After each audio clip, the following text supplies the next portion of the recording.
8, 7, 6, 5, 4, 3, 2, acceleration.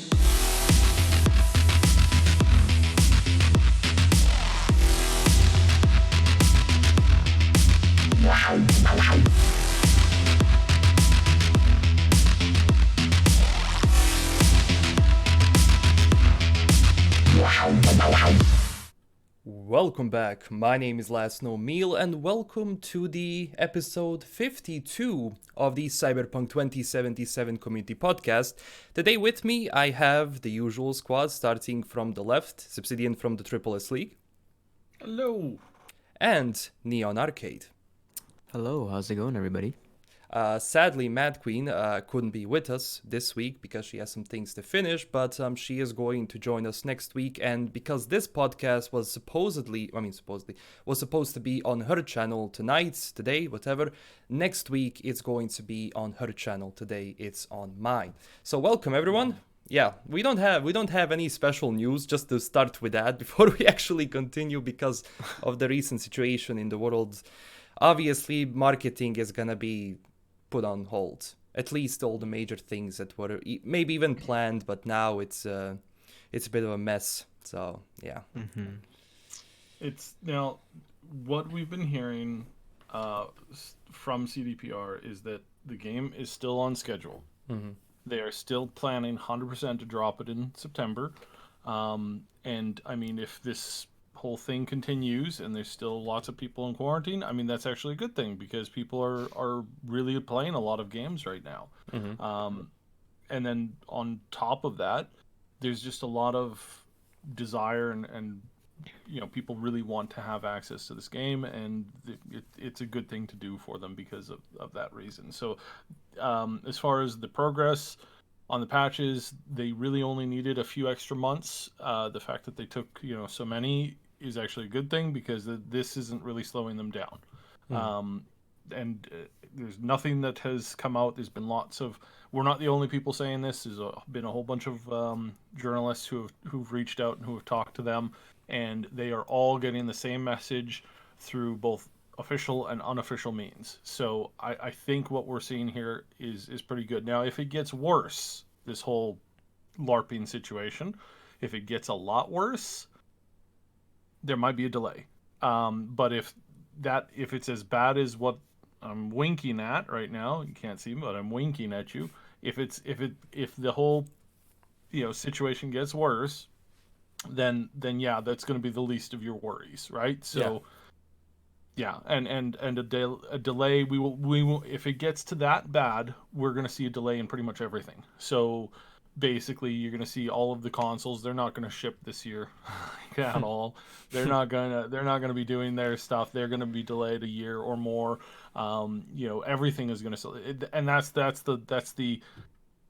that's how much we're talking about here. So just bear that in mind because this whole situation can get worse. Mm-hmm. So yeah. Yeah, but on the bright side, it can also get better. So yeah, we'll see. We'll see how. Just a response to somebody asking in the chat. No, we don't typically use webcams because this goes out to audio podcasts, and we don't want to get in a habit of like relying on face cams for the content of the podcast. When a lot of these a good chunk of views are actually it's an audio download. So yeah. For a lot of people, so yeah, that's why we don't typically use webcams. But I mean, there's no reason why we can't. It's just or why we won't. It's just that's the typical reason why we don't. Mm. Mm-hmm. And also, I would like to thank Bill Ashby. Thank you so much. Mm-hmm. Thank you guys for coming in because every week now it's been kind of rough for the news, but people still arrive, which is great. Honestly, It's amazing. But no face cams. We are a community here, and we care about we care about you guys. That's why we talk about some of the stuff. Not just like game related stuff. But we've given you we've given you what info we have on many topics, because we actually care about you guys, and you're why we do this. And it's not just for it's not just for the abysmal ad view and stuff that we get from YouTube, because YouTube's been all kinds of crazy right now, and right now ad revenue is like super low. It's because the advertising is dirt cheap right now. It's dirt cheap right now for advertising. Yeah, usually the first 3 to 4 months on YouTube are hell, especially when it comes to advertising. But yeah, sometimes you do a lot of stuff just for the audience, not to necessarily make money off of ad revenue. I mean, I don't even know how these streams actually make money, because YouTube has been really, really bad with these streams. So yeah. That's the truth. But it's crazy. It's crazy when we have this podcast talking about Cyberpunk, talking about the Cyberpunk universe, and then there is all of these things, happening around us. It's crazy. It's a whole, I mean, I know it's a joke. And yeah, what? 2020's been horrible so far. Like, True. Kobe died, now we have this, then obviously Cyberpunk got delayed, which is something smaller, but I mean, it's not a good start. No, definitely not. I'm But sure there's other things that I'm forgetting, but yeah. That's why people have been asking me, like, what the dark future of, is that something you know? The dark future of 2020 is here, and the reason why I wrote that is because a lot of things that generally the authors of the cyberpunk genre were telling us in the past, and what they were writing about and what they were warning us about, things are becoming kind of there. And because when Cyberpunk came out, it was like the dark future of 2020, and it's like, well, who's laughing last? Mike? I don't know. yeah, in the Cyberpunk universe there's something called the Carbon Plague too. Yeah. And I believe it was around this time. And then there's other, works of cyberpunk fiction that they take place mostly in 2019 and 2020. So it's kind of this weird coincidence. So Yeah. And because it's just Cyberpunk shows that, yeah, technology on one side, we have technology right now, we have amazing technology, but what if we've met with a problem? And that's what Cyberpunk usually stories are met with a problem that questions the technological advancements with humans, and how it actually reflects like all of the decisions in the world, like the the politics and power hunger all around you, and you end up kind of looking like this. yeah, I think it's just it's supposed to point out how fragile we are as a society, and that's kind of what's happening right now. Yeah. We're really realizing how fragile we are with all these structures that are supposed to be in place to keep us safe, when they're deteriorating like crazy right now. And that's a big element of the cyberpunk universe. True. And it's just, and it, on the other hand, it shows like how internet and social media kind of also helped people in a sense. So yeah, in a sense, technology can be good. Just obviously there's a lot of misinformation, but on the other hand, you still get news, you get some info. Yeah, imagine before, without the internet, it would be crazy. I mean, generally, without the spread of news, that kind of stuff, without the spread of information. So on one hand, yeah, it's good.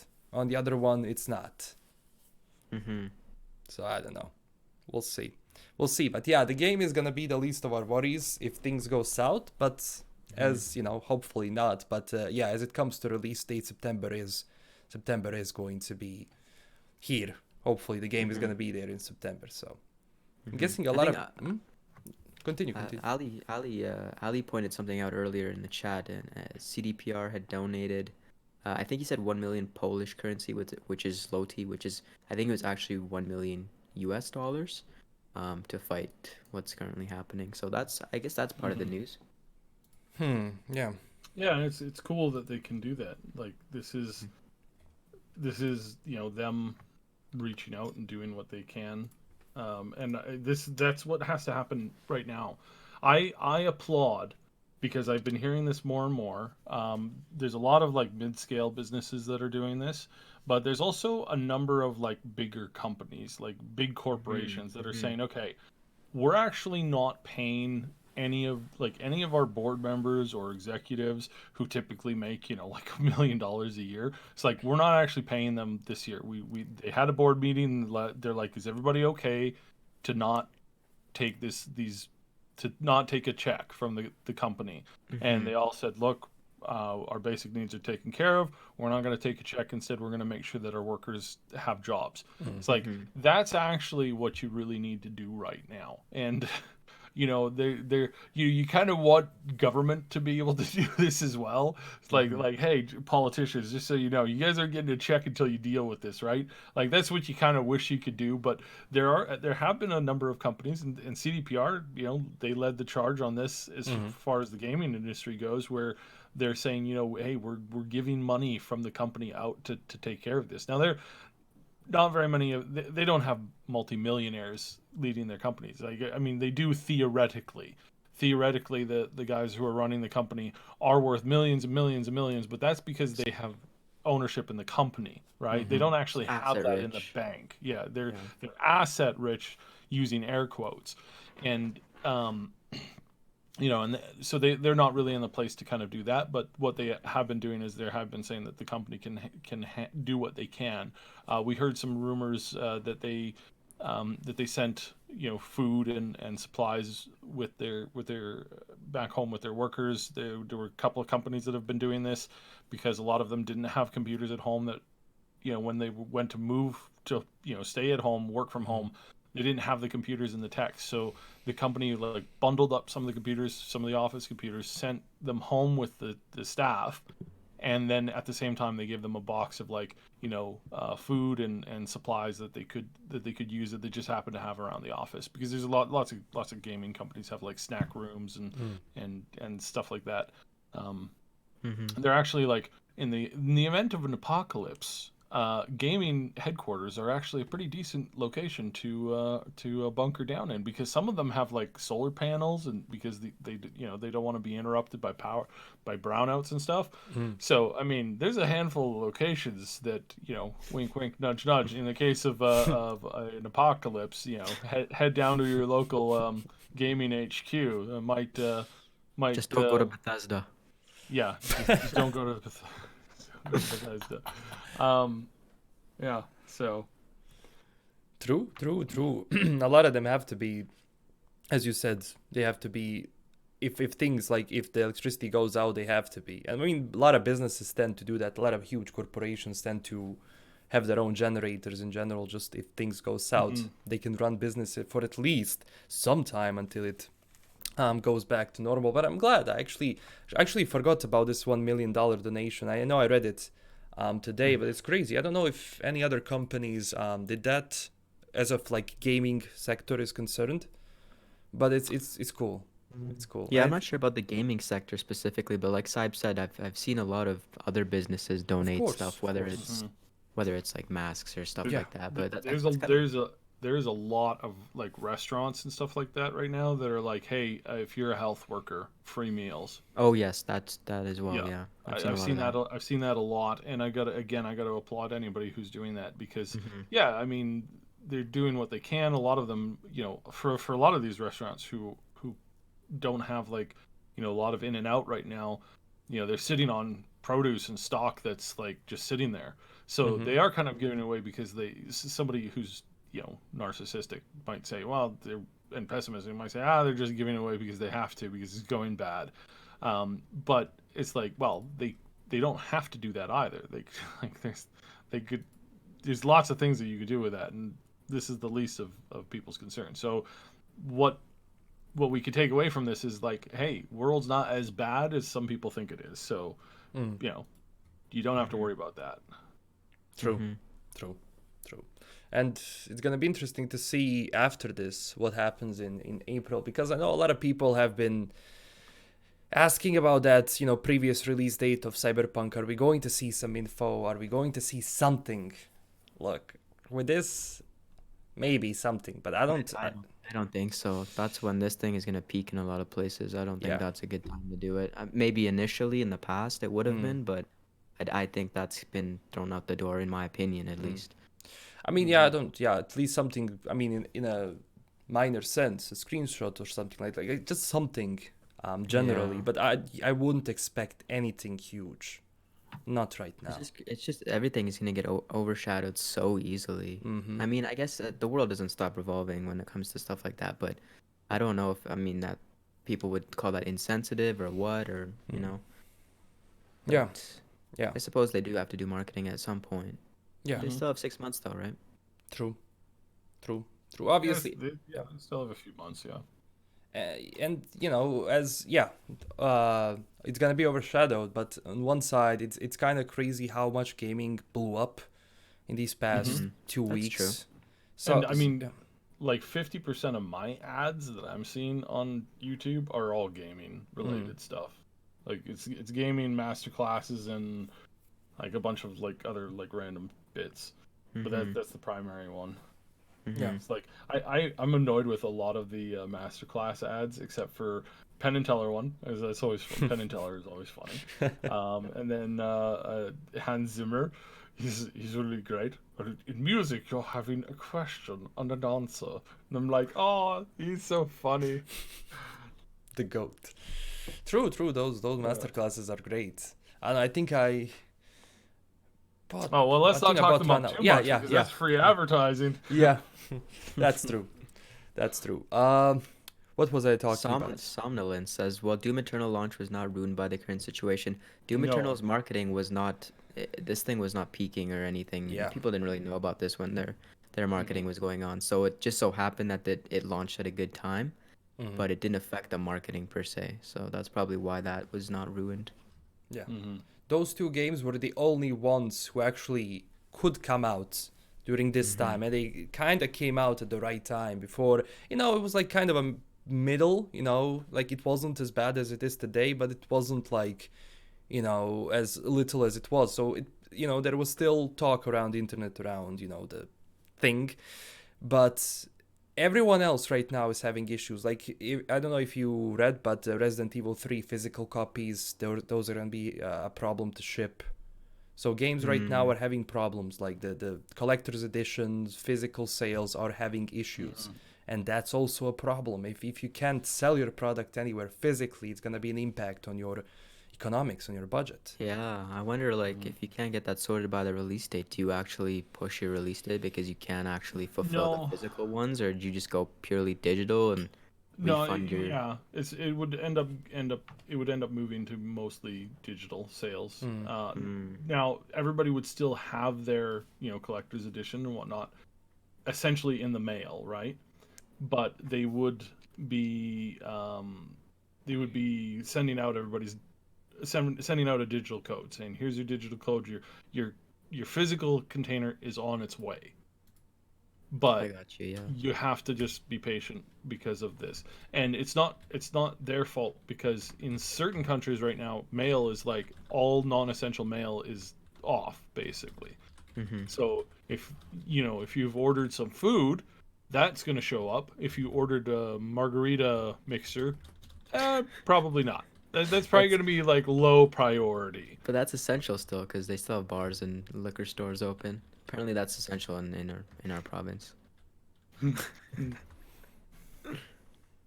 Okay. The anybody remember the margarita episode from South Park?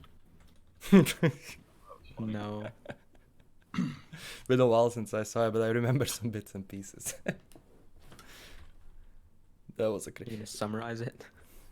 Sib, you want to do it while I write this censor, please? Say what?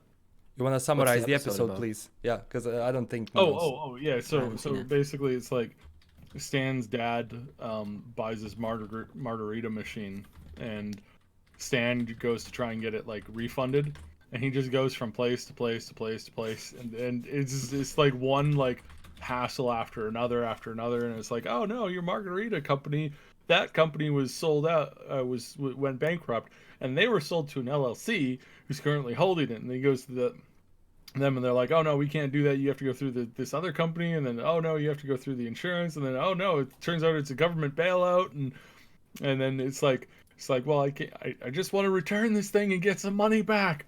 And he's like he ultimately ends up going to like the government, like control the controlling organization that essentially controls like money in general, and it's not even something that's run by politicians, it's run by a bunch of other people.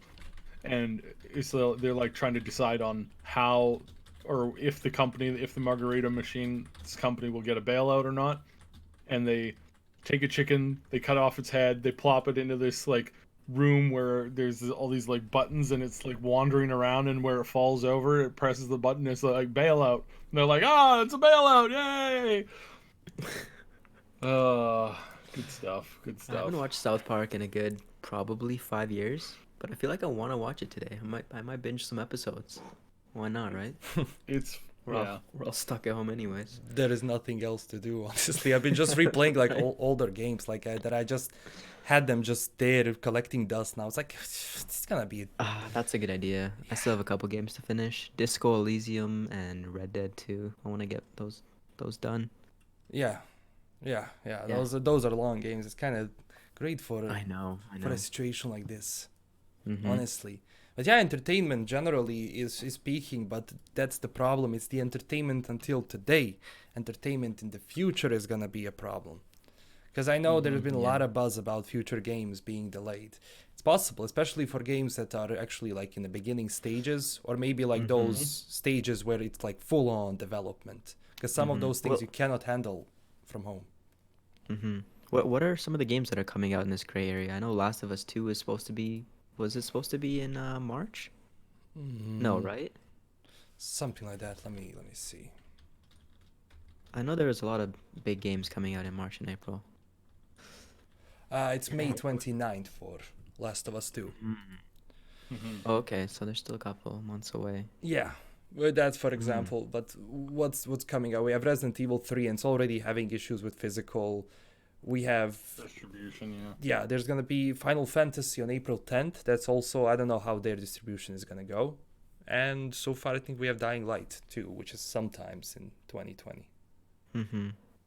Besides Cyberpunk, so yeah.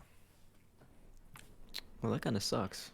True. I feel like it could impact those things. And Last of Us has already gotten delayed once, and Dying Light has been delayed indefinitely, right? Maybe that was smart on their part. True. Before all of this, I don't think that Last of Us is gonna be any more delayed. I think they're probably done with most of the stuff they have to do. Yeah. But still, and I guess the main impact is gonna be on console markets. I guess because of those DVDs and Yeah. everything. Can you imagine a world where we still had to go to like Blockbuster and GameStop and stuff like that to get games? Yeah. And we couldn't just go on a Steam and like get something digital in like half a second. Oh, that would suck. My God. Because there's gonna be shortage of physical stuff. Like digital is good. You can just, buy it. But physical, that's gonna be, and that's why I don't get GameStop with all of their stuff for the past week. It's like you're not irreplaceable. You're not essential. People found a way to get things digitally. People found a way to get, buy stuff more efficiently, easy. They don't have to even leave their home. And what happens when after this, more people start thinking about, if we want to continue selling stuff, we have to think about digital. So I think that's also something that's going to be thought about a lot in the future, right after this. So that's kind of going to render their services useless, yeah. Okay. I mean, they decided to stay open during like a crisis. Yeah. Like, games they're not essential. I'm not buying that theory. Games are not essential. Food, water, shelter is essential.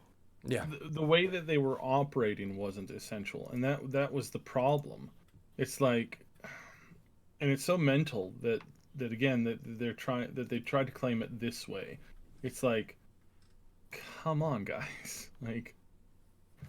Why try to claim it this way when you could do delivery service and like at the door pickups and like all this kind of stuff, because that's what McDonald's is still open, but they're just doing either delivery or pickup, drive-through pickup.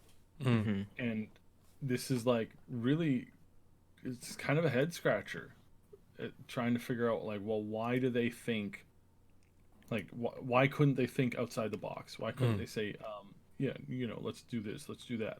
It's like, especially for deliveries.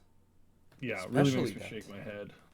Because I don't know, it's like here it's very simple. Like the store that we have, like the biggest one that's usually for PlayStation games, they immediately closed. I mean, they had to. And then they just switched to online. And, you know, we have a lot of these companies, like, for example, DHL, whatever, FedEx, that can deliver you that very cheaply. I mean, we have some local ones as well, but it's so well thought out that, like, in these situations, they can continue to function. Yeah, and all it would have taken was just a phone call. Yeah. Right? Like just a phone call to Uber or to like Uber Eats or any of these companies would be like, hey, can we get in on this, you know, due to this thing? Do your hardworking, you know, local delivery guys want an extra, you know, do they want extra jobs, right? That's basically the question. Is like, do we want to help stimulate the economy in this sector because we can't get it out through these other areas? And hey, you know, you guys provide a good service. You know, why not just go? Why not just ask that? Like, this is so simple. It's just be like, hey, can we do this? And instead it's like, no, we're essential services, and we're gonna make people line up outside for hours at a time in the cold, sniffing, and you know, being, you know, having a wet nose and all this stuff because, you know, because that's what we need to do. It's like such an irresponsible policy. Yeah. Jesus. I hate people who do that. It really speaks to just it just speaks to how that company functions. Like, right? Like they've been dying for a while. Why have they been dying? Because they cannot for the life of them think outside the box. Yeah. And this is the main problem that you have with these companies and the other companies that have died in the past is like, no, they can't think ahead. I mean, this one's they just don't have common the sense. capability. Yeah. Like, they're just like, oh, well, why would we do this? It's like, maybe because it's important. Like maybe it's the survival of your company's at stake. Like maybe that has something to do with it. But and still after this, they're counting on the console sales to save them, because usually when consoles come, a lot of these, you know, they get a lot of traffic. People go and buy consoles. But what happens after people bought the consoles? What happens when just PlayStation and Microsoft found another way? Somnolence has a good point. He says, not sure how it is elsewhere, but delivery companies are overtaxed. Yeah, they are. That's the main thing that people are utilizing, right? Even Amazon, they're not doing anything other than essential shipping because they just don't have the manpower to do that. And there's only a finite amount of, you know, people that can run deliveries.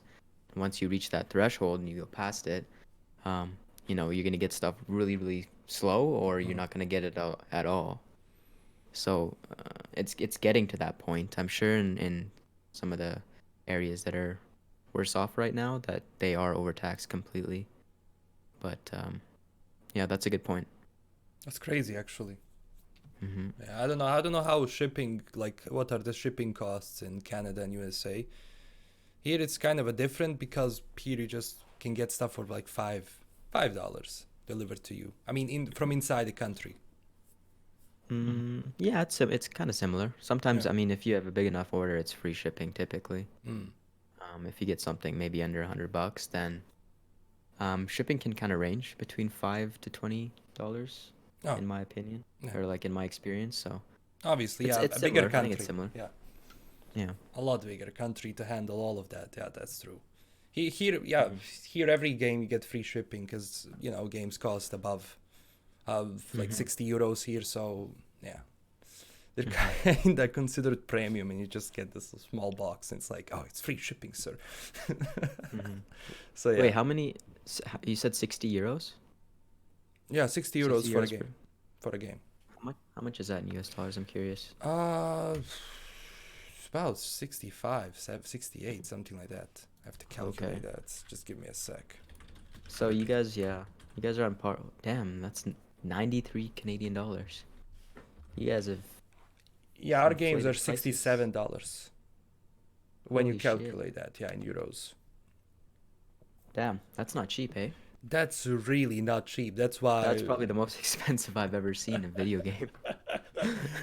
It's crazy, man, to pay like, on really, and it's like that's Steam, I guess. That's for everyone in Yeah, Europe. and But that's like standard edition, right? Obviously. yeah, yeah, that's the standard edition. Damn. Because €1, it's almost two of our KM that we use here. Oh, I got you. Yeah, so it's almost like a double. So in a sense, things can be very expensive here, like tech. Ooh, people ask me, oh, why don't you have both Xbox and PlayStation? Because it costs a fortune to have both of those things. So yeah, it's different. It's different.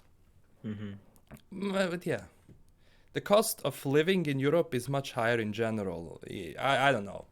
I don't know. I think that's generally true. Probably, yeah. I mean, I live in a kind of a shit ass country, but because I spent a lot of time in Austria. Yeah, that can be really, really expensive. Like just the city, but the wages and still like that's good. But poof, man, it's crazy. Yeah. Yeah. I thought we had it expensive because like games here are typically $80 Canadian, whereas in the States it's 60 US. But now you guys are tipping in at $93 Canadian, like a good whopping $13 more than our already high prices. I'm really interested. How much Count my does blessings. PlayStation 4 cost in Canada? Like the Yeah, Slim edition. I haven't even checked. Like $3.99. I don't even remember how much those consoles are anymore. Here, let me quickly check. That's Canadian $3.99. Yeah, so that would be like not significantly, but cheaper in the States. Yeah, $399.99. This is a Sony PlayStation 4 Pro. So That's that a would Pro? be. Yeah, I think that's the best one, right? Jeez. $3.99 for a Pro. So $285 US. Man, I paid this price for a Slim PlayStation. It costs $600 to buy a Pro version of PlayStation here. Holy. Yeah, What do you think the next gen consoles are gonna? probably They're around gonna run you. $700-800. Damn, man. Yeah, that's gonna be expensive as shit. So, But then again, I mean, if you haven't, adjusted wages and all that, it could meet the. well, Bosnia, no, No. no. Here actually, I mean, here it's a lot more often for people to have a PC, and because PCs are generally like you can get a decent PC, like for let's say $200-300. Then a console, on the other hand, is not a good alternative like it is in the States because it's you still get the same price and you get, for example, worse specs, and there is Yeah, no that's support of PlayStation in our country. So that creates another problem because all of the games, all of the stuff is just from Croatia. I mean, it's not illegal, but they're still valid original copies, but there is no Bosnian version. That's why it's also a problem for Sony to operate. I mean, yeah, that's just how things are in like these sort of countries, like how much tech here and like how much of these like big companies like Spotify and all of that, they're nowhere to be found. So it's crazy. Yeah. Yeah.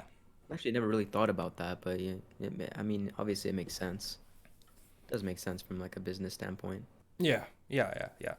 But yeah, it's on one hand like people like really consider consoles here to be some sort of a premium stuff. Not everyone has because it's not more of that alternative. But PCs, yeah, people have PCs here a lot of PCs players here. They could also use it for multi-purpose, right? You get a game console, you can pretty much only play games unless you have Netflix or whatever downloaded to your dashboard. But computers, you can use it for productivity as well, which is dual purpose, right? Yeah, true. I mean, PlayStation, you can just watch Netflix and play games, and that's about it. And you can't even play that many games because you can, but you have to pay for them. PC gives at least people in not that wealthy countries, the ability to play free to play games in a sense. That's why you see Russia and like our region play CS:GO a lot. Makes sense, yeah. Because it can run on a toaster and it's free to play. the OG free game. What about like League of Legends and stuff? Is that popular? Oh yeah. That has. I mean, I mean, that's popular all over the world, but in yeah. comparison to like shooters. Oh, I think they definitely, do. definitely. I think they do regional pricing on League as well. So like in certain countries where the economy's not as strong, it's directly cheaper. Um, Oh, yeah, nice. Like the for skins to and stuff. yeah, yeah. That's I'm dope. not positive. I'm not positive if they do that, but I mean, Steam Mm. does that Hmm. for a lot of places. Now there's some people who don't like that because they're like, everything should be worth the same. But it's like, like what do you say? What can you say, right? Hmm. It's Yeah. like what exactly or how exactly can you maneuver around that? Like I don't know, right? Hmm. Hmm. So Yeah, That's true. that's why because of that regional pricing, we had the gray market such as G2A, Kingwin, and the rest making huge mhm. profits because they can sell for cheaper. Hmm. So yeah, that's the thing. But yeah, in some countries it's really expensive to be a gamer, I guess, and that's crazy. But that's why I kind of really support streaming because in a sense we have decent internet here in Bosnia. We have like fiber and stuff, but since people can't really afford great PCs, at least they can stream the game, at least one Mhm. stuff. So that's why I think it's a really positive step for the gaming community because a lot of countries, and I think a lot of countries in the future that are gonna be. I don't want to diminish anyone's work, but some continents, let's face it, like Africa, they're not people have other things to worry about. So what's gonna happen in the future when those people, you know, get better internet infrastructure, better technology? When those things happen, you're gonna have a lot more people on the internet, and in those areas, like where I live in, streaming should be good. Streaming should be in a sense popular. So yeah, Hmm. Mhm. we'll see how it develops. All right. Yeah, as Nick says, I'm originally from Romania, and God, we used to play a lot of Counter Strike 1.6 at cyber cafes. Yeah, same basically. Like I played the league like in beta in one of those internet cafes when it came out. That was huge, actually. I don't know how it was in Canada before. Did you have We internet used to have this cafes? place. Yeah, I think we had like typical internet cafes, but we also had like more gaming oriented Mm. cafes. I don't know if Saib, you know Yeah, the yeah, for a Switchbox and while. stuff like that. Yeah. I think they went under, but yeah, it was kind of those were like fun to go to when you were like a kid, Mm. and like your buddy would have a birthday party, and you just go there and let your mind rot for like 12 hours playing video games all day and pizza. It was pretty fun. That's But yeah, true. those were something similar. Mm. Oh yeah. Here it was gaming cafes because I thought internet cafes in a sense meant the same, but as you said now, yeah, here we have like only gaming oriented rooms. It wasn't Yeah. like you just. I mean, you could go there to use the internet, but it was mostly gaming. Well, internet cafes are more for like Karens to go in there and check their emails and stuff. Oh, That's just oh, the way I picture it in my head, but I don't really think people go there to play games. At least I don't in think so. America, No. we have more specialized areas for that. Man, here it was competitive. 6 people on one side, 6 people on the other. Man, it was crazy.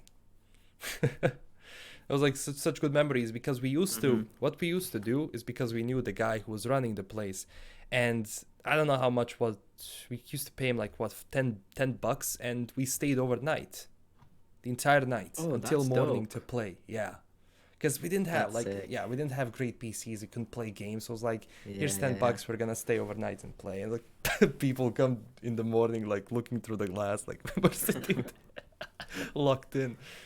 Yeah, Man, when you're young crazy and times. you're gaming with your buddies and you're just doing it like all night or you have like a sleepover or something, it's like the best.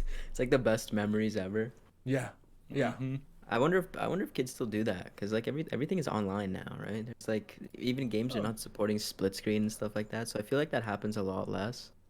yeah. The whole concept of the split screen, unfortunately, has gone away, and that Mm, it's probably one of the like one of the greatest like losses in gaming culture. I Hmm. think um, it's not completely gone. I mean, I still go to like family members' place, and there's still like 8 to 10 kids huddled around a screen, but our family is not exactly normal, so it's like okay, that's fine. But still, it's like you kind of like like I really miss that. I really miss like for a guy was getting married one time, and we spent like 2 days playing Halo Halo across was the across yeah. 4 computer screens, hooked up, with Ethernet cables running from room to room to room, and there was like 4 to 5 guys in every room, and we were like, four screening it constantly, and like having competitions, and like that went on for like 40 hours straight. Those were the best. Those were the best, and he's like, yeah. Mhm. Never saw him again after that. Yeah, just lost. Good times, good Lost a times. fellow, Did you lost a whoop him fellow too to hard? this. No, he's got kids now, and yeah, but That's it's like boring. some people leave, that leave that behind when they become a responsible parent. What does that mean? I know, right? You It's can like, balance the two. Come on now. And just organizing those LAN parties before, it was such an operation, man. It's like, do we have enough LAN cables? Do we have enough normal power cables? No, we don't. How are we going to plug in this monitor? It's like CRT monitors. Jesus Christ, those things were heavy. And you have to Yes, carry yeah, those all were of that in one bricks. room. God.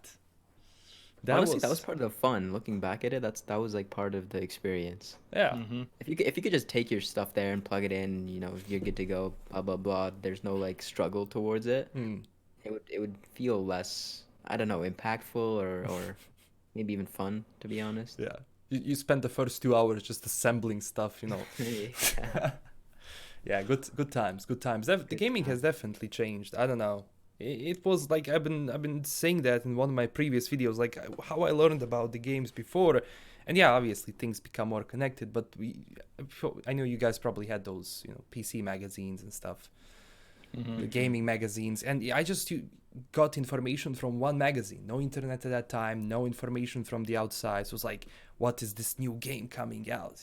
Crazy, just reading up. And I believe at that time, Fallout 3 was being released. It was a while ago. It's like learning about that and just what they did. It was crazy. It was such an experience to go through. Now it's like, just go type in the name of the game. You're gonna get everything from the leak to official stuff. Mm-hmm. So that has changed a lot, in a sense. Yeah. Just Everybody has browsing the world games. Yeah. Yeah. Everybody has the world at their fingertips now. True. In some cases that's good. In some cases that's bad. Yeah. Especially the demos. Like I remember the demos. Demos were a really nice way for just people to test the game and see if it's gonna actually work on their PCs. And those huge, what was that? Dual layer DVDs or CDs or whatever. At that time, filled with demos, and now you can't Oh, even like do demos. yeah. I remember when we used to like burn games onto discs for like PlayStation 1, and you'd like jailbreak the PlayStation 1 or whatever it was called so that you could play like the burned discs. Um, That was awesome. there is a demo out right now that I did a live stream yesterday for like 4 hours on. Oh, I saw that. Um, Nice stuff. yeah, that's the. I mean, I don't know if did you ever play this one, the Trials of Mana. It's made after, but it's the prequel to Secret of Mana. And I mean, I know Secret of Mana. Lots of people played that way back when, because that was like a legendary game, and they had a really terrible like remake of it come out recently.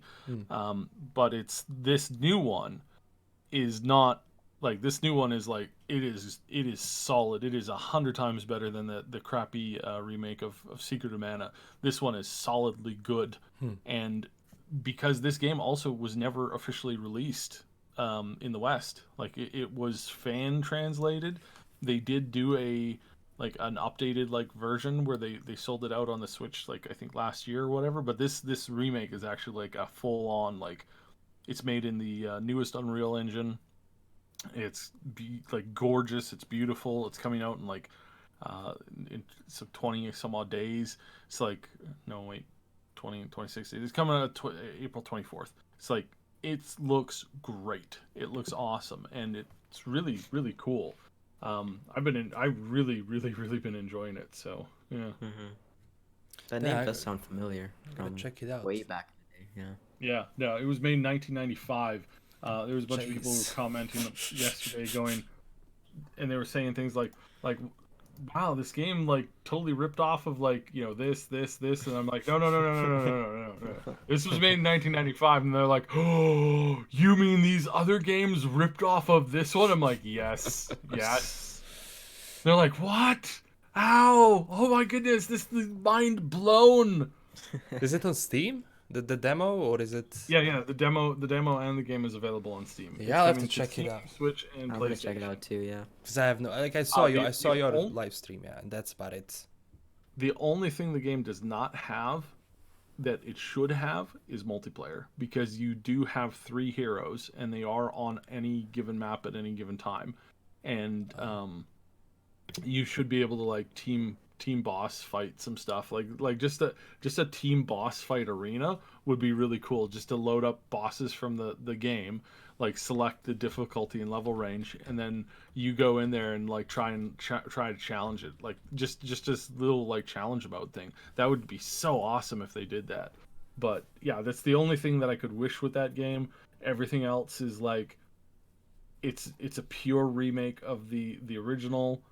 Story, dialogue, like voice lines, like lines from when you talking to random people, it's all the same, and it's like, wow, that is so cool, because it's like it's different. You don't expect to see that kind of stuff anymore. But yeah, so I've been real happy with it. Yeah, I'm check it out. looking forward to it. Trials of Mana. Is that what you said? Trials of Mana. Yeah, I'm gonna look it up on Steam. There's 6 main characters, and you can only pick 3 to play with at the start of the game, and they're the only 3 that you play with for the rest of the game. So naturally, it's like, which story, and your main character that's the other thing, is your main character becomes the main character. So technically, you could play the game 6 times, experience a different storyline each time that you're playing through, because your main character is seeing things differently, and they have different like events and stuff like that going on. Still, a lot of the events are similar, but then your interactions with other people in your team are a little bit different each time. Again, it's not like it doesn't have the depth that like Divinity Original Sin, Borderland, Baldur's Gate 3. It doesn't have that level of depth that game will have, but it's pretty close. Like it is made in 1995, and you can see like if this game had just become the mainstream game that year and like the year after, we would have seen so many games that were similar to it in the West, because people like kind of like would have seen the depth of it and went, oh wow, this is amazing. And I remember like I had a friend who had a copy of it that he got from Japan, and we played it and we were like, oh my god, this is amazing, wow, this is so cool.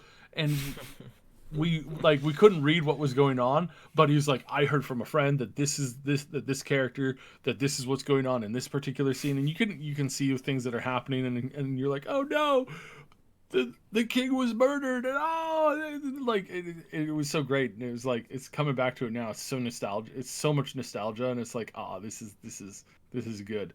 The voice acting in it is top notch. There's one really annoying character, but she's meant to be annoying, so it's like, all right, whatever. There's some really really funny, some diehard funny characters, though. So yeah, it's like, give it a try. It's demo. It's free. You can play Free it. demo. Nothing to You will lose. spend at least 2 hours in the game. Like at the very minimum, you'll spend 2 hours in the game if you like it. If you don't like it, of course, you're gonna be like, I'm done with this in the first 5 minutes. But if you enjoy the game, you enjoy the characters. If one of the characters really speaks to you, you're gonna try all of the different characters, and you're gonna try all the different backgrounds, and you're gonna see the stories, and you're gonna be like, oh my god, these some of these stories are brutal. Like, dude's forced to kill his own dog. Like, Whoa! My God. Spoiler whoa, alert. whoa, and What's it's like, that? and then in another one, it's like, dude's, and I probably should have started with this, but dude's forced to kill his best friend, and it's like, what, no, and you're like, oh no, and then his sister is all like, did you do this? And he's like, he knows that he can't tell her, because if he tell her, she's dead, and he's like, I did what I had to do. And it's like, oh no, and you're like, and you're looking at all these enemies, and you're like, okay, I'm gonna love killing these these bad guys. It's like I'm gonna love this and get me some class A revenge here. So yeah, it's killer, man. It Oh, really I'll is. check it out. You sold the game, man. Yeah. Yeah, are you on the development team? No, no. By any chance? But it's Sounded like a it's developer like interview. I want to see more remakes of this. Like I I I would love, absolutely love to see a complete redo of like Mass Effect or no of Fallout 1 and 2. Oh, I would kill for like a full on like redo of that, keeping everything the same. so Not isometric. screwing with anything. No, not isometric. Like third person, but still turn based.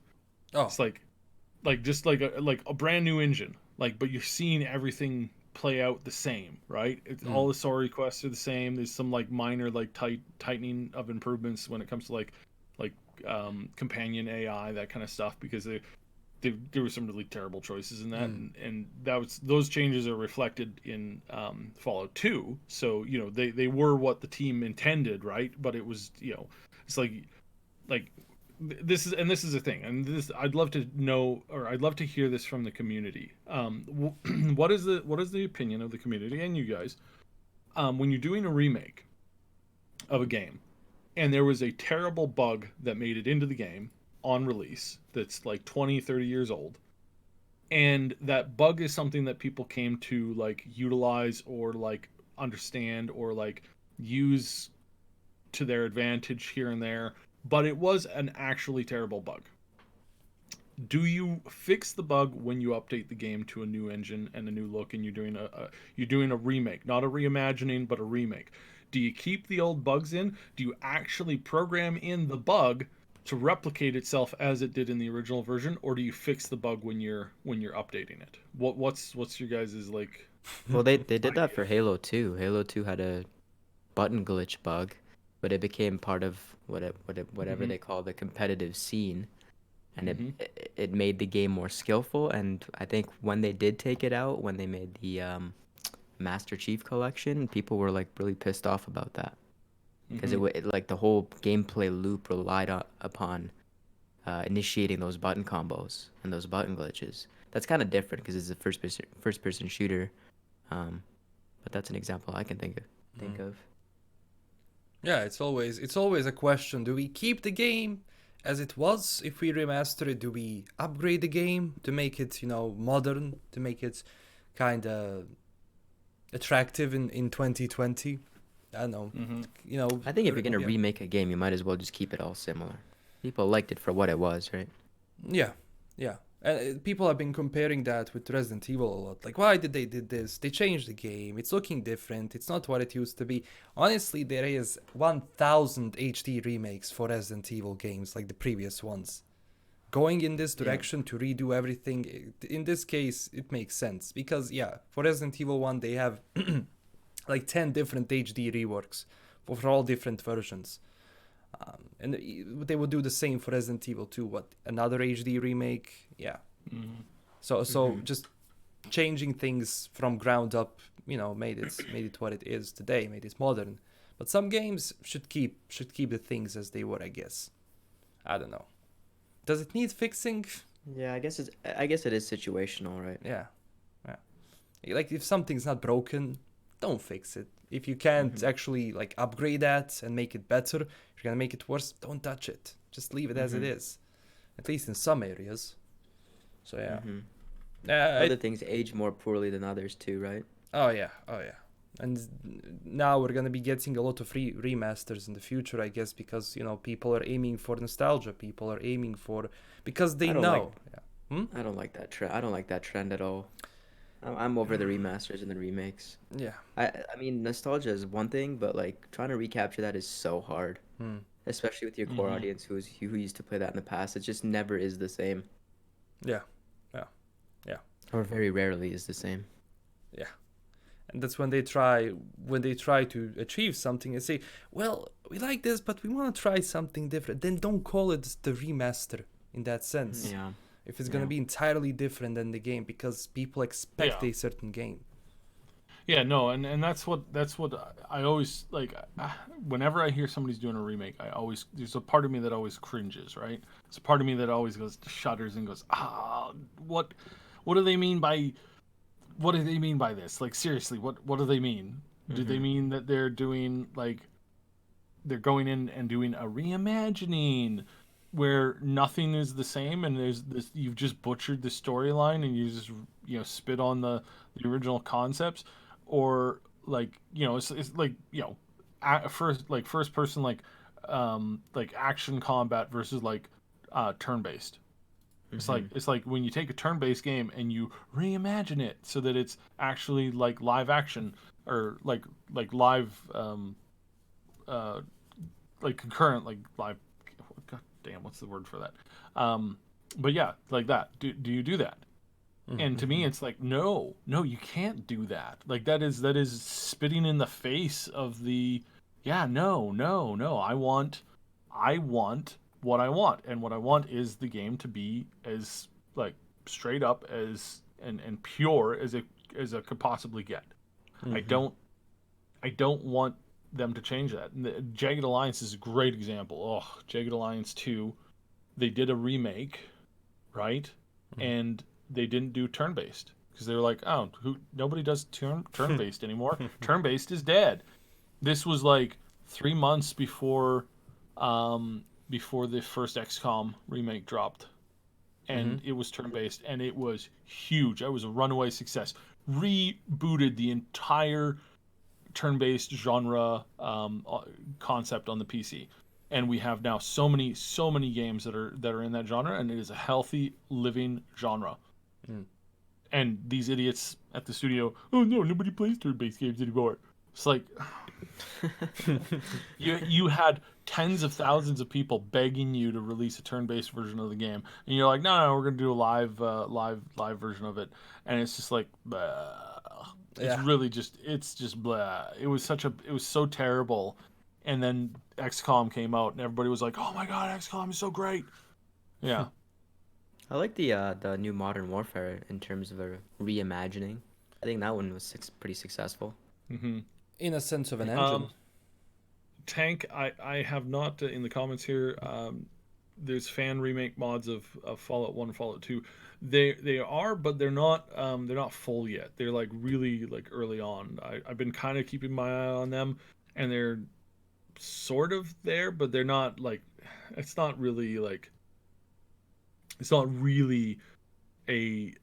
they're still a ways away from it yet. So until they get a good chunk of the game absolutely perfected, then the answer is well, it's not really there yet. But there's also a lot of features like the map travel system, the random maps, the that kind of stuff that, I mean, it's really hard to program that into Fallout 4, and they've been having some issues with that. So I applaud the effort. I really do. Seriously, that is some difficult stuff that they've been doing. And it is not an easy job. It is not an easy job in the slightest. And I definitely applaud them. Kudos. You guys are trying something that's really difficult, but damn, is that it's still so far away. But yeah. We'll see for how long these remakes are gonna be trendy in a sense, because I hate when a company releases a remake just to capitalize on the previous success. On one side, if it's genuine, okay, we want to remake this, there is actual need to remake this, then yeah, sure, why not? But if you just put out remakes just to fill in the release schedule, just for that, to aim specifically for that nostalgia and only hit that, not with quality, but with just, hey, it's an old game you used to play, come check it out, it's new now again.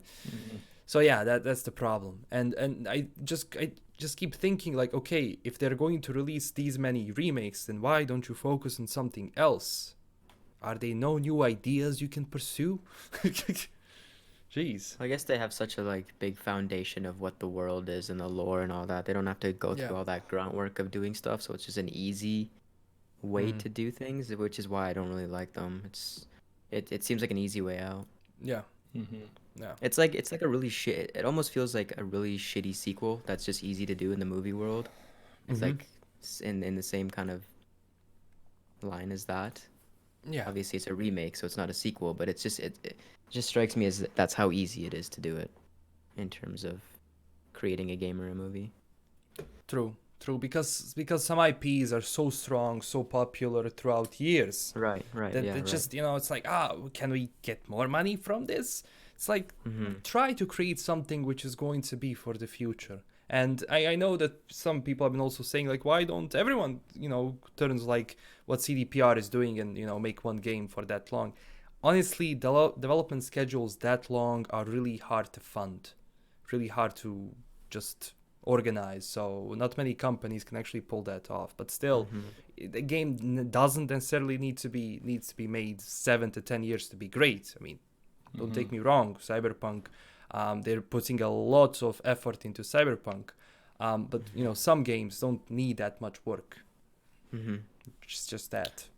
Nick says the movie industry is full of crappy remakes as well, and remakes of remakes. True. Mm-hmm. Yeah, that's Like true. who asked for a Jumanji remake? That movie was classic, and then you ruined Yeah. it, throwing The Rock and Kevin Hart in there. Well, I Yeah. mean, Why? is it really a remake or is it just like a continuation? I kind of got the feeling that it was a continuation. yeah, It wasn't yeah, a yeah. remake. It's a Yeah, but continuation. still, I mean, it's still piggybacking off the name. True. Yeah, when you look at it, it's just the same old action film. Meanwhile, the old Jumanji, it offered a different experience. It's a comedy, Neon. Yeah. Wasn't the first one? The first one's a comedy too, isn't it? Yeah, I thought it was yeah, funny. yeah. It's got Robin Williams in it. Of course, it's a comedy. It's sort of a comedy. Yeah, it's like a partial It's like comedy. an adventure comedy kind of hybrid. Action adventure. But it's still better than the new ones. I mean, the new one is actually not that bad. It's not that bad. Yeah. Being a little facetious, but I haven't just seen the kinda- second one though. I don't even know if it's released. But the first one, yeah, it was like, it was like okay I mean, experience. frankly, I think The Rock and Kevin Hart are actually like pretty funny actors in general. Well, And I mean, I like they're Karen. not bad. Yeah, I like Gillian too. Like she's pretty decent. Mhm. She's not. At least it's not. Like what? There's a couple of examples that are just truly horrifying. At least it's not that, right? That's true. It could be worse. At least in the film industry, if you don't like Hollywood, there's many films all around the world from different countries you can watch. Now, I don't know how it is in the States or Canada, and I don't know how you get like films from Europe, etc., etc. But there's a lot of indie productions as well that probably make a lot of great films. And I mean, the Oscar went to a foreign film, so yeah, obviously they're doing something right. yeah, a lot of series like here HBO and Netflix are pushing a lot of European kind of a content from European countries. It's like really cool to see like just films from different or series from different countries are so done a different way, because of the history of that country, because of the way they were thought film, whatever. And that's kind of becoming the same with gaming. When you look at the game from, let's say, Russia, or you look at the game from USA, or you look at the game from Poland, there are things that are different on how they do stuff and how they create stuff. And, I don't know. We'll see how it's obviously creating games is a lot more expensive than creating films. I mean, depends on what level, but it's still easier to create a bigger film than a bigger game. Yeah, because camera does a lot of things for you. The program doesn't. The engine is like, well, tell me something. Unless your entire game is like procedurally generated. But then I guess then you got to do like quality assessment and go over it and make sure they're doing it all. I hate. You know what? Borderlands 3 did that very well with their guns. Weren't most of their guns like procedurally generated, and they all just felt like really good. Oh, guns, yeah, but terrain, like the level. If it's level, yeah. You just see it's empty. It's something is artificial when there is True. no human hand there. Because, for example, when you have a world in any game and you know that it hasn't been procedurally generated, it has been made by someone, of the small details, computer cannot have those small details as you would if someone actually did, like, I'll put this bush here, it's gonna be like this, it's gonna look like this, then this tree is going to signify something, I don't know, but you'll see that there is a human hand in it. So yeah, it's always better, always. I wonder how well future programs are going to be able to replicate that human touch. I feel What do like you they'd mean? probably be able to do that. Like all the little details, the little micro details that Mm. you know an artist has to go in and add by hand. Yeah. Yeah. You know, maybe at one point that's going to be a program too, Yeah, and but it'll feel the same. But yeah, I know what I see. I know what you're saying. Like I know exactly. What you're saying. yeah, technically it can learn to put those little details, but it will still have to be some very intelligent AI to have the depth of, like, because mechanically an AI is gonna be great. I mean, I saw that League of Legends was learning a bot and it just beat the pro players in like Yeah. It was Dota, right? Oh yeah, Dota. it was- Sorry, yeah, not yeah, League it of was Legends. Dota, Dota. Yeah. I mean, that's crazy. That's crazy when you see it. Like, you stood no chance because that AI can think so many different tactics than you in that 1 second. But, Like, I mean, that's like robots will eventually, AI will eventually like start to go in that direction. Yeah, there's a talk. I listen to a lot of these talks, and it's like, you know, AI will be the death of humanity. But it's like it's not really like there's a little bit of We can I don't control want to get its I don't want to growth, get so- I don't want to get into this too much because I'll talk about it for the next 5 hours. There's more nuance there than some people think. There's a lot of nuance there than what some people think. So just kind of keep that in mind, because it's not strictly, it's not as simple as some people seem to think it is. So yeah. damn. At least we covered some interesting topics. Yeah. This got dark fast. We did not bad considering we have no specifically Cyberpunk 2077 stuff to talk about, really. A specific Cyberpunk game news, but if you look at outside, you're gonna get enough Cyberpunk. It's very cyberpunky outside right now. Yeah. Well, It's getting more so that way every day. So I even had someone just made me laugh, because I usually, like, in the worst situation, I'm the one who's going to laugh from pain. And what was it? Someone asked me, like, "Oh, you must be really happy that Cyberpunk is becoming a reality." I'm like, no, no. no. It's one We're thing not- to have we're it not in a happy game. about that. No one's happy about that. But when we say that, oh yeah, our world is becoming cyberpunk, we're not saying it like, yay, it's becoming cyberpunk. It's no.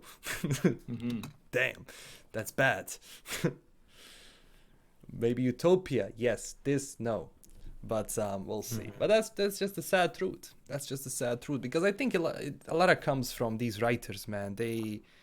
I don't know their history, but at least Mike Pondsmith, when he was, remember that old video that CDPR did, like when they announced the game like 7 years ago, there was this interview something with Mike Pondsmith. Yeah, he's like walking around under a bridge at night and with his hood up and talking about the world. And the way he talks about it, it's like, yeah. This guy knows it. And a lot of authors like him who actually saw the real world, who experienced the real world, can really write it as it is and how it's probably going to be. And it's not good. I mean, to have the knowledge to write 4,700 pages of source material based off of, you know, something that's kind of a fantasy, but it's like steeped in reality and like facts. Yeah. I mean, you have to be able to extrapolate on Yeah. what's going to happen. There was another writer way back in the day who theorized the concept of the internet, like ages and ages ago, and it's one of these, like, you know, it's one of these things where I think Mike has really like fallen into this too. It's like, look, he's seen this coming, and he got a lot right. Like he really did. He got more things right than he got wrong. He By a predicted far the cell phone, for heaven's sake. Yeah, yeah. So it's like that is cool. That is like, that's out there, and we're gonna see we're gonna see more of that coming down the road, coming down the pipes too. So it's exciting. It's very exciting. Excuse me. Okay. Nick, I wrote I still have 2 more episodes. I don't know if you guys watched the Altered Carbon season 2. Yeah, I'm about halfway through it right now. Do you I think didn't about bother it? with Like it. I didn't like the first season. just without the spoilers. Like, what do you think about it? I'm not there yet. I'm not there yet. I liked the new actors. I liked kind of where they're going with it. I really liked the first season. It was pretty solid. Really forward thinking in a lot of ways, as far as like what tech and what life would be like if this type of dystopia future world were, as accurate as you think it's going to be. So yeah, I mean I totally get that. Yeah, it was okay. It was like it lacks some things just to make it more entertaining, but it was a good show. Like I'm talking about the second season though. The first one, the dialogue was cringe, but The dialogue was so bad in that. Oh my god. Holy.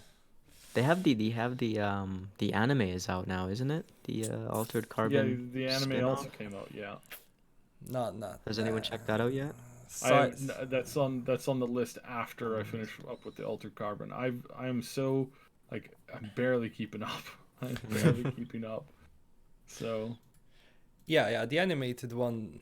I watched 10 minutes of it. Not gonna lie, I'll watch the rest, but it didn't capture the first 10 minutes. Just that the films in general, like the games or stuff you do, it's like it just clicks and you're in it and you can't stop. But when it doesn't, I don't like to force myself to watch something. I'll have to watch it, but I don't think the anime is gonna be like the best. We'll see. There was supposed to be a Judge Dredd TV series in 2019. I don't know what happened to that. Mega City 1. I don't know if there's any updates on that. I was looking forward to that one. Yeah. Was it still with Carl Urban or with someone? Yeah, it was. Oh, damn. As far as I know, yeah. Yeah, I think I heard something on the forums because I was just, as you, I was like looking to see if there's any info for that. I think that's been scrapped. Oh, was it scrapped? Yeah, I don't think that's No. At least I don't think we're gonna see Dredd anytime soon. At least not with Carl Urban, which is bad. That man is amazing for the role. He just did it. It's his role. Give it to him. God damn it. But yeah, now he has The Boys. I don't know if that's done. I don't know how long. Was it that 1-part series or was that like? No. The it's Boys coming is up. filming its second season's almost out. So obviously, that is an interesting show. So he's off the project regarding that. Definitely, I think that entire project was done. And Which show is this? The Boys. The Boys. Yeah. The Boys. Have you How's not The seen Boys? The Boys? No, I haven't How seen have The you Boys. not seen The Boys? Does that make me not a boy? Yeah. The Boys? I haven't seen The Boys? No, See The Boys. we've got to revoke your boy card. Damn You it. can pick it up after you catch up with the first season. The Boys. Yeah, The Boys. Great show. But and he also I think has I think there is a new Star Trek project. I don't know. It's been rumored. The new film. The sequel. I would. I like as far as like Picard's doing okay. It's not doing great. It's not a train wreck, but it's not like we've been doing a weekly like review of the show, and we've got one left. We're doing the because the last 2 episodes are coming together, so we're doing one final episode. I think we're doing that tomorrow. The show essentially is like, this is not the Star Trek that a lot of people wanted. I don't think it's the Star Trek that is as bad as Discovery. It's not as bad as Discovery. Discovery is a train wreck in every possible sense of the word. Alex Kurtzman should never have his hand on any film of any older series ever again. He is probably one of the worst directors that I can possibly think of, and definitely not somebody deserving of any showrunner title ever. Which one? Enterprise? Or What? Which one? Which Star Trek? Didn't catch it. What do you mean? Which you were mentioning one that's bad just now. Which one? Discovery. Oh, Discovery. Oh. Yeah. Oh. Discovery's a piece of flaming hot garbage. Like, there's no way to. They need to take that show and say, oh, hey, look, this whole thing was a really bizarre, like, fever dream of some of Geordi. Geordi had a really weird dream, and he was like, wow, man, I gotta lay off that synthale. That is some terrible, terrible stuff, because it's absolutely stupid in every possible way. It's just not an acceptable series for Star Trek, period. It's like, oh, it's got Star Trek stuff. It also spits in the face of every Star Trek thing ever. It's like, hey, remember when they didn't have replicators back in the first Star Trek, the very first one, with Kirk and Spock and that. Remember how they didn't have replicators? Well, apparently now they do. It's like, how did that happen? Oh, we don't know. We just kind of glossed over that very important data fact when we were filming the show, completely ignoring, every reasonable, logical piece. Like, My God. Luckily I haven't seen that one. I haven't seen that much Star Trek in general, because we didn't have it here. The only Star Trek I saw actually was Enterprise. The only one. I watched this, the bits and, stuff from the TGN, the new generation, the next generation. How was called? The new generation or the next generation? Next generation. Oh, yeah. Saw snippets of that, but yeah, I haven't seen the one you were mentioning and how bad it is. No, it's a flaming hot pile of garbage. Like Spock has a sister. Strange that she was never mentioned in the history of anything. Yeah, real interesting that there's a bunch of stuff that is completely non-canon, has no bearing in reality, and yet for some reason it's just constantly there, and it's no, this totally happened. Yeah, totally happened. Mm-hmm. So, what garbage. I like again the show could not be worse. Like it just really can't be.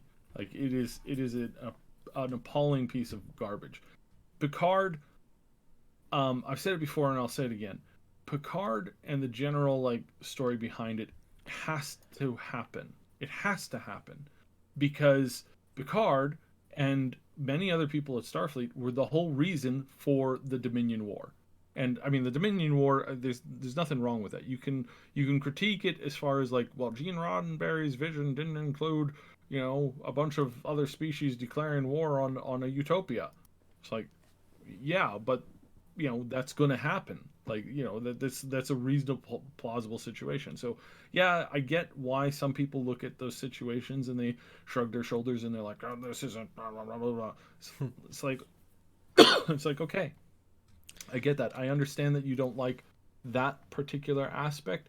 However, you really have to consider that the mistakes that were made in the Next Generation by Picard, by all these people, by allowing and essentially opening the door to the war with the Dominion, and all of the negative things that they did during that war had repercussions. It's like, again, I understand there's a lot of arguments to be made about the whole synth thing and data and all that stuff, and I definitely criticize it for that, but the show itself had to go in this direction before that they could reset themselves. Now, are they doing it right? That's the big question, right? Are they going to have a successful show, or the ability to give us an actual what we actually want with a real Star Trek coming out of this? And the answer to that is I don't know yet. We really have to see where this this current thing is going, and to kind of see where it goes. I will say that so Riker and Diane, is it Diane or Diana? The Betazoid. They had an episode where they reprised their roles, and I have to say that was some of the finest acting I have ever seen from anybody in the Star Trek series. Like they were on point. They did an amazing job. Their personal story is really great. Again, I will criticize Alex Kurtzman in the general direction of the show, and the general like everything when it comes to that stuff. It's like, yeah, there's a lot of problems with it. However, they've done a pretty decent job so far.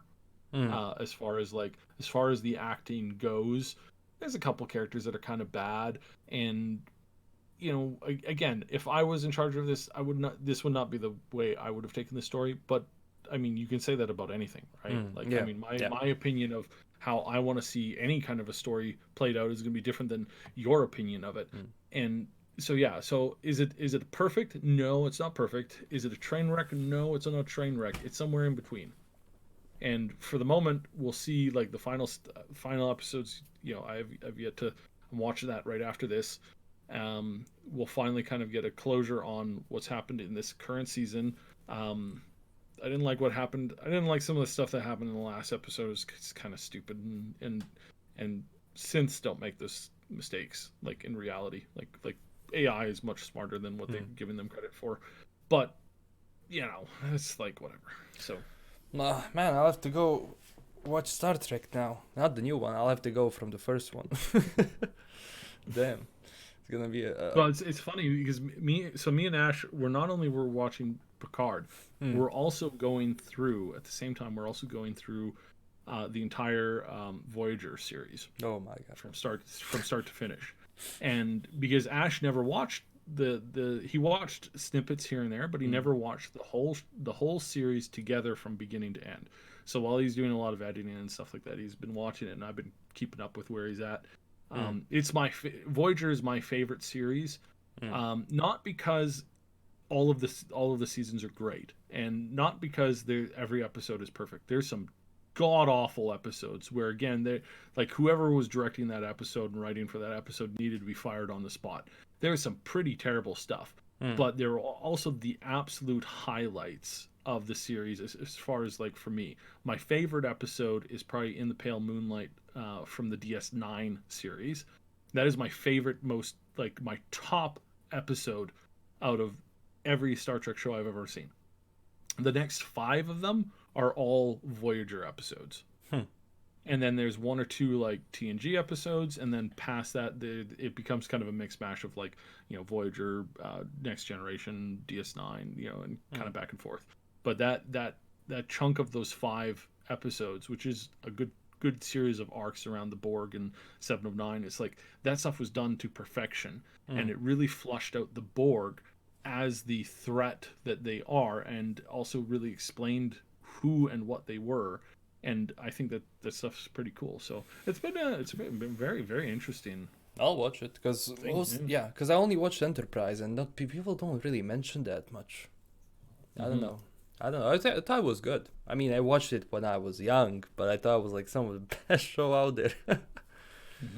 Yeah, but I'll have to go through everything else. Now, we have been going for 97 minutes already. It's crazy how we could pull that off without any news, but at least we had fun. We had fun. We kind of, I don't know, it's good. It's just good to get your head out of the problems and just, chill out a bit, at least for a little while. So, so to everyone watching, please stay safe, stay at home, listen to what, relevant sources are telling you, and and play some games, watch some films, relax. Yeah, please remember my suggestion. The whole, like what I said a couple weeks ago, like you may not agree with the local authorities and their ideas, and in some places in the world, China, excuse me, like it's like GTFO as fast as you can, because things are going to get a whole lot worse. But as far as just general like as far as like North America and Europe and whatnot, it's like a bad plan is still better than no plan. Yeah, right. True. If you were to just let this thing go to anarchy, I mean, we would see, you know, we would probably see society completely collapse, and that's not good. So have a plan. Listen to things that are being told by professionals that are telling you, you know, doctors, you know, they're the ones who are in the hospitals risking their life every day. When they're telling you something, chances are that they've got a pretty good feel for the situation. The biggest things that I've taken away from listening and talking with as many experts as I can over the last few weeks is the biggest thing for you to not catch this thing is do not touch your face. Do not touch your face. Wash your hands as often as you can. You know, if you're out for a full day of work and you're running around and you're meeting lots of people, you got to shower as much as you can as soon as you get home. You know, take your clothes, put them in the washer, put them in a high heat cycle in the dryer, like anything to kill those germs. But as far as like you catching it, the doctors are now becoming more and more unified in what they're saying is it's going to come in. You're going to be infected through your eyes, your nose, and your mouth. And so putting something in your mouth, rubbing your nose or rubbing your eyes, and putting your finger in your nose, that is or I mean, you know, or a Kleenex that's been infected. Like that is how you are going to catch this thing. 100%. So if you are diligent with washing your hands and don't touch your face when you're outside your house and you between showers, then you will not catch this. Or your chance to catch this has dropped significantly. If you're in a very close space with somebody who's been infected, you will pick it up through breathing, but that will take a while. That's going to take like anywhere between 20 and 30 minutes for you to pick that up. So if you're not in that close space, if you're 6 feet apart, if you're not breathing in somebody's exhaust, if you're being diligent with washing your hands, you're going to be fine as far as like catching it in generalized situations. And this comes from a couple of doctors that got on to the news yesterday and day before who were like, look, this is what we know. This is how the spread is happening. You know, droplets are still an issue when you're dealing with like bodily fluids, as in them being in a, you know, caring for people in the hospital. You know, that their risks are much higher, but your risk walking down the street, just don't touch your face. Don't touch your face, and you know, cover your face as best as you can with like proper things, and then follow proper cleaning procedures. Careful what you eat. Careful what you put in your mouth. But yeah, so Don't lick toilet seats like that one influencer oh, did. don't lick toilet seats, for the love of God! Don't lick toilet seats. No matter what it is, don't do it. Not in this situation, not in any situation whatsoever. But yeah, like, man, I'm in curfew. We can't go out after 6. Now it's after 8. Look, just chill out. Play some games, you know, talk. If there is people online, talk with them. There's people in your house, talk with them. Go out the window, breathe in some fresh air. You're gonna be nice. Yeah, that's it. Game notes. See what you did there. That was a good one. Jeez. All right, that's it. Thank you everyone for watching, and we'll see you next week, same time, on Madqueen's channel. If there's any changes, follow us on Twitter, Discord, or YouTube. You have all the links down below. And yeah, and one more thing, a huge shout out to our producer and composer, Peks. He's been providing us, at least my channel he's been providing a lot of music for my channel, and huge shout out to him. You have his links down below, so definitely check out his work. That's it. Thank you for watching. This is LKM signing out, and talk to you next time. Bye bye. Peace. Peace.